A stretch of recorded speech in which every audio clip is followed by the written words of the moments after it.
like you do learn a lot though from having that experience with the Ben's at home thing, because even now with making your new film, which I'm gonna have you talk about soon, or like next, that you're just kind of like, oh well, this we probably shouldn't have done it this way, or now we know to do it that, and you're learning a lot of things that early filmmakers still don't necessarily learn because they either they play it safe or they just didn't have to go through a lot of the challenges that you did with Ben's at home. Yeah, for sure. Yeah. Definitely lots. Yeah, we had to do a lot of stuff like retroactively, like all the paperwork and like get your film distributed. That's great. But when you weren't expecting that, you suddenly have to go back and like get everything in place, and then it's very formal, and like you can't just be like, woo. Yeah. So the idea to put it in festivals and everything, did that happen after you went through the craziness of making it, or was that kind of a plan all along? I mean, there wasn't really a plan. We made it, and then once it took like a year to edit, because again, we're working with editor, and everybody has like a million jobs, right? So, yeah, it took a year to edit it, and then it went through like a bunch of different cuts, and then when it was done, we're like, okay, let's try to submit it and see what happens, and had a really good run. So, yeah, and then we picked up distribution. Like it just kind of came together. So yeah, have you has it also helped you with your next project, like getting people to?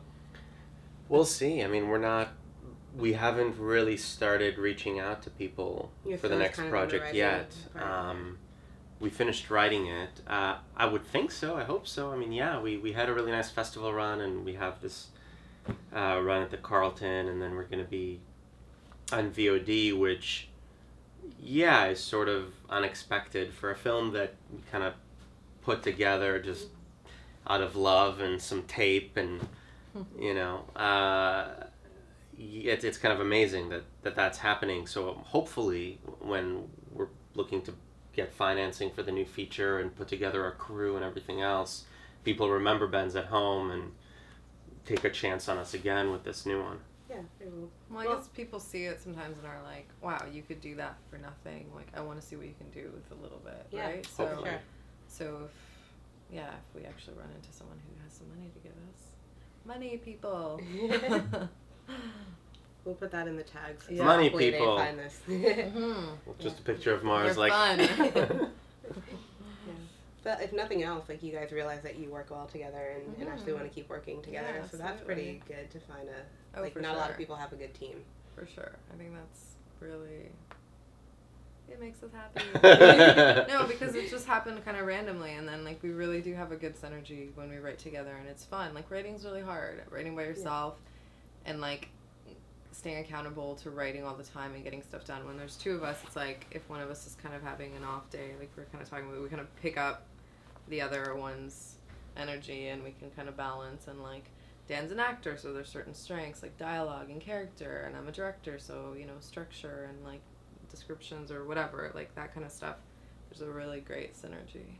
So I feel really lucky, and it's awesome. Yeah. I want to write more. Thanks, Mars. Yeah, it's a lot of fun to write together.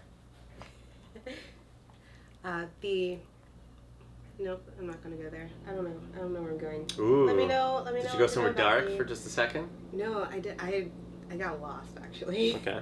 Yeah, and then I've found myself again, I think. So the new project, what can you tell me about it?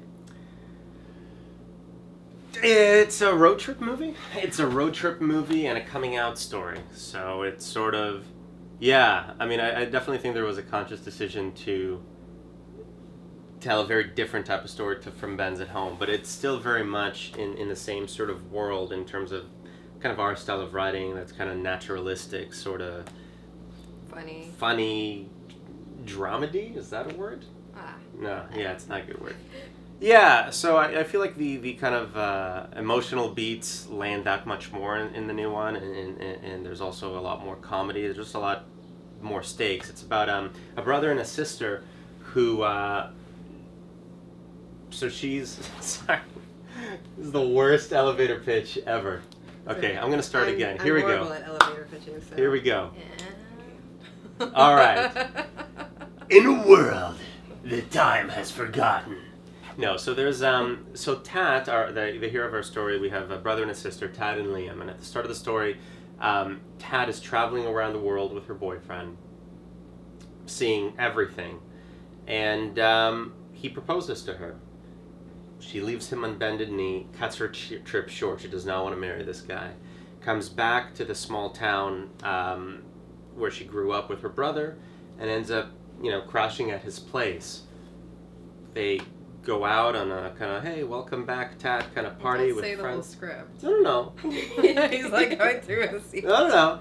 So they have so the first night in, they have this big party. They go out.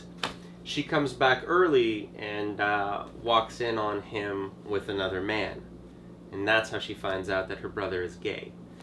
Now, her trip has gone cut short, so she kind of selfishly and seemingly to help him out convinces him, let's go on this world trip, but it'll end up with you, I'll help you come out to our parents in Spain.